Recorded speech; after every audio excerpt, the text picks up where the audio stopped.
Hi, welcome back to another Bullion Breakdown. Today, everybody, we're talking about high premium silver. I mean, is it good or is it bad? Because there is often two camps, hell yeah or hell no.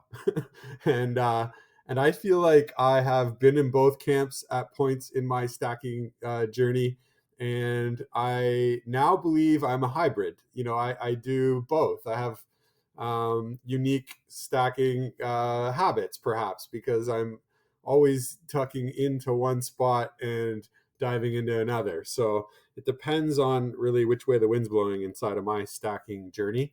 But overall, I do have strategies. Anyways, today I wanted to talk about high premiums, some pros, some cons, and maybe even share some of my wins, my losses, and certainly my fears. I've bought high premium silver in the past and had the classic buyer's remorse, where I was super worried about stuff that might happen to that investment moving forward, i.e., I spent way too much on the acquisition. Anyways, let's talk a little bit about that today. And we can start with pros if it's okay. So we'll get right into it next. Well, for starters, I think it's important to call out that there's better long term appreciation when it comes to higher premium silver. At least, again, everything's from my experience. I've been doing this just shy of 10 years, and I've had some success and some failures in the high premium acquisition position. So, but I would say overwhelmingly, if I look at my base stack of government-based coins, government-backed coins, and then I look at some of the lower mintage, higher initial acquisition cost silver that I've had in the past. It's definitely appreciated far greater than that government backed stuff. So I would say better long term appreciation should be a primary pro here. A second one is low mintage, right? So if you're buying higher premium, it probably has some exclusivity or some limited sort of feature to it that usually comes down to the mintage numbers. And I think that creates exclusivity for that particular piece and gives you a better opportunity to again hit on a greater appreciation over time with that silver acquisition. The third is the fact that there's less association with spot price. Spot price spot price fluctuates up and down throughout time.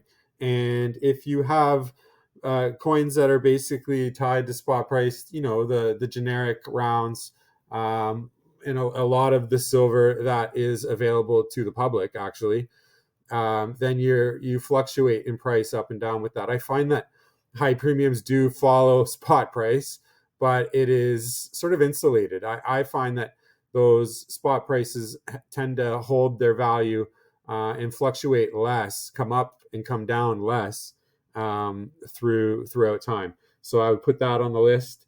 And then I would say this is maybe speculative and arguable, but I would say higher premium silver typically is produced with higher standards. So I don't know how you feel about that, but that's my view of it. So I would put those things on the list: better long-term appreciation, lower mintage, less association with spot price, and better quality. Now the cons is where everyone likes to have fun with high premium silver and pick on it. And there's many areas that you can jab at high premium silver. So let's give it a go. How about this? It costs more. So there's a higher acquisition cost, and that's a real challenge when you're looking at stacking low cost, or if you're focused on weight acquisition, you want to stay far away from collector or semi-numismatic or numismatic silver. It just doesn't make any sense to do that. So the higher acquisition cost is a definite con and a hurdle to doing this en masse. The second area of con here, and this is also very real, is it's harder to sell, right? Because almost immediately you're taking the dealer option off the table. And you have to think about that when you're acquiring your silver. How are you going to exit it? And who are my buyers? And this high price or high premium silver obviously creates a challenge. in exiting that particular asset. So harder to sell, and dealers are really a no-go if you want to sell that and make a profit. Third area is really tied to that second area, but it's fewer buyers, right? So demand is important. Now, high premium or high price silver does often have really good, strong markets and collectors that want that inventory. But I would say that you're shrinking your buyer group every time you buy super high premium silver. So you have to think about that.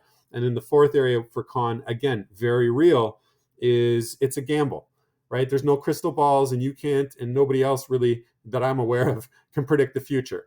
So you are buying this silver with a high premium attached to it, and you're sinking costs on your day one of acquisition, and you're holding on there, white knuckling your way through the first few years at least, in hopes that particular investment would grow in value and appreciate. So those are the four cons, right? Higher acquisition cost, harder to sell and harder to exit. There's fewer buyers when you are looking to exit, and ultimately you're gambling with higher priced and higher premium silver. So bringing it back to the beginning of the video, there's often two camps: hell yeah or hell nah. And I'm sure you're in one of those camps, or if you're not directly in one, you straddle and sit on the fence of both of those camps. But that's what the deal is with high premium.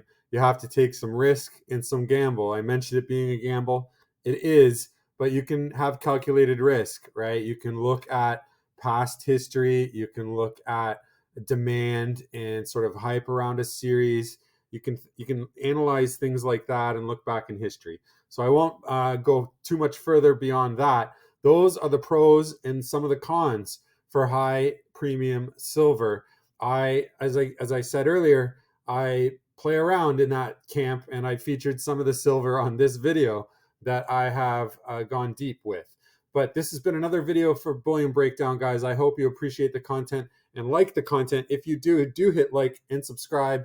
Think about hitting notifications as well. That's helpful to the channel, and you'll get notified when new videos are launched. And yeah, that's it, guys. I want you to have a great night. And at the end of the day, you always have to stay awesome.